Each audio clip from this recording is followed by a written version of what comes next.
inviting me here. And kanina while watching yung sumasayaw, no, yung dance presentation kanina, nakita ko may mga pamaypay pa. No. Pero dito ngayon kahit walang pamaypay, may hangin na lumalabas.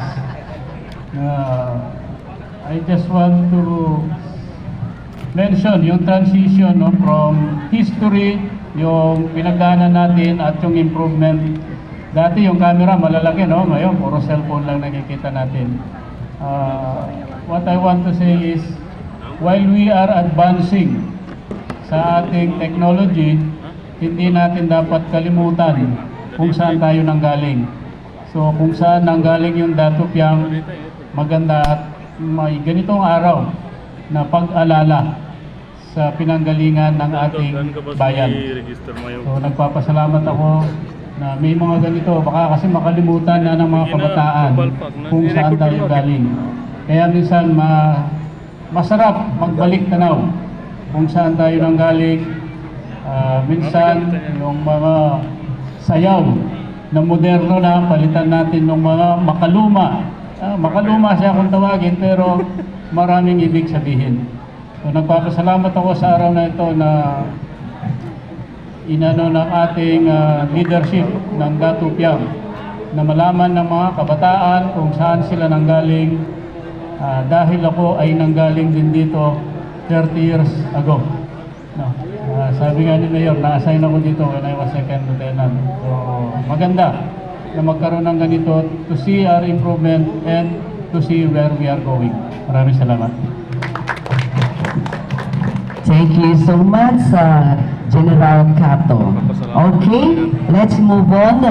I am privileged to hear from a leader whose unwavering dedication has been a cornerstone of the promotion of quality education in the province of Maguindanao del Sur. With a career spanning to a great number of years of exemplary service, this official in the Department of Education has various initiatives for the promotion of quality education in the entire division of Maguindanao. Ladies and gentlemen, help me join me in welcoming the Schools Division Superintendent of SDO Maguindanao del Sur Division, no less than Dr. Alma M. Nur, PSD.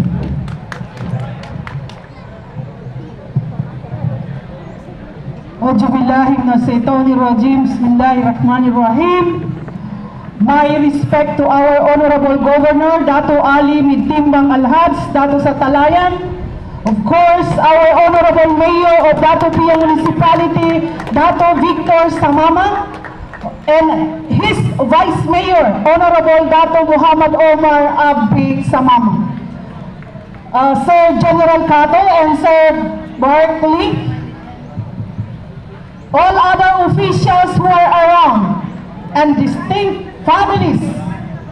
Assalamualaikum warahmatullahi jami'an wa barakatuh. Of course, the school heads, teachers, and students, magandang umaga po sa atin lahat. This year's theme, In Faith We Flourish, honoring 89 years of blessings and the rhythm of Kulintang, beautifully captures the soul of municipality's journey. Alhamdulillah.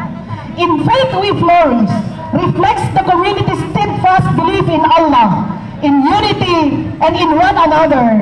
Faith that has guided the town through challenges and victories across 89 remarkable years.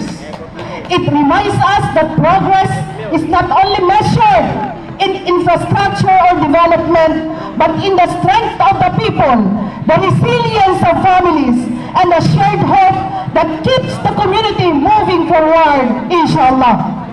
Honoring 89 years of blessings pays tribute the generations who built, nurtured, and sustained the municipality. Leaders, educators, workers, parents, and youth whose sacrifices transform dreams into reality. Every year is a blessing, every milestone a testament to the town's courage, perseverance, and gratitude.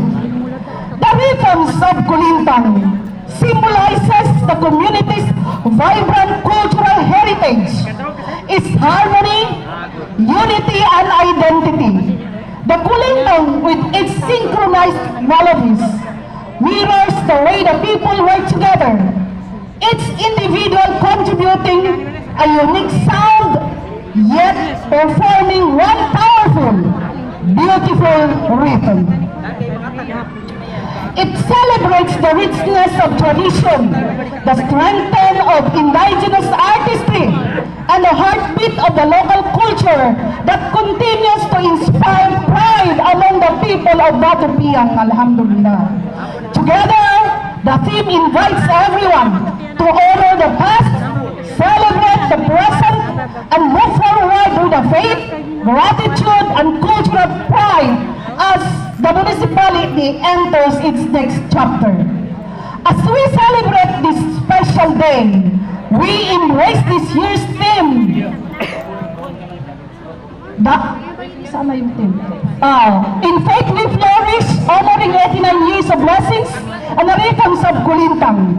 It is a reminder that our progress as a community is rooted in faith in Allah, in our leaders, in our families, and in our youth. For 89 years, this town has received the blessings that shape our identity and strengthen our resolve. Unlike the harmonious rhythm of the Kulintang, our diverse voices, talents, and culture come together to create one melody of unity and progress. Mabuhay ang Datupiang Municipality! Mabuhay ang mga taga-Datupiang! Mabuhay ang lahat ng pamilyang namumuno dito!